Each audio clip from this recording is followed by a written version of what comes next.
Deer মিলা, প্রেম প্রেম ভাব হওয়া, প্রেম আলাপ করা, প্রেমের আহ্লাদ ঢং, এই ব্যাপারগুলো আমার জন্য খুব সহজ। এতবার এত মহান মানুষ আমার প্রেমের বাণী শুনে মুগ্ধ হয়েছে যে আমার মনে হয় ঐশ্বরিয়া, ক্লডিয়া শিফার, নামি ক্যাম্বেল যে কাউকে পড়াতে পারবো। কিন্তু রিসেন্টলি আমার জানি কি হয়েছে, আমার প্রেমের উপর থেকে রুচি উঠে গেছে। আর এই ব্যাপারটা নিয়ে আমি অনেকই ডিপ্রেসড। শেষ হাসতে পারবো এখন? না, আমার এই ডিপ্রেশনটা কেমন জানি, আমার মনে হয় আমার ডিপ্রেশনটা আমার বয়সটা বাড়িয়ে দিয়েছে।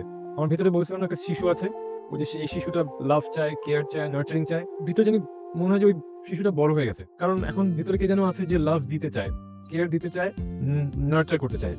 আর একটা স্পেশাল মানুষের জন্য এই ব্যাপারটা হচ্ছে। আমার মনে হচ্ছে যে ওই মানুষটাকে খুশি দেখলে আমার ভিতরে খুশি লাগে, ওই মানুষটা ভালো থাকলে আমি ভালো থাকি, ওই মানুষটা যখন কষ্ট থাকে তখন আমি অনেক অনেক অনেক কষ্টে থাকি। আর ওই মানুষটা আমাকে আগে অনেক উল্টাপাল্টা বুদ্ধি দিত, অনেক মেজাজ খারাপ হতো, এখন ওই বুদ্ধি শুদ্ধি দেয় না। ওই ব্যাপারটা মিস করি, তাই আমি ঠিক করছি ওই সুইট স্পেশাল সুপার ওম্যানের পাশে আমি থাকবো। ওর সামনে পিছিয়ে উপরে নিচে সব জায়গায় মানে কি?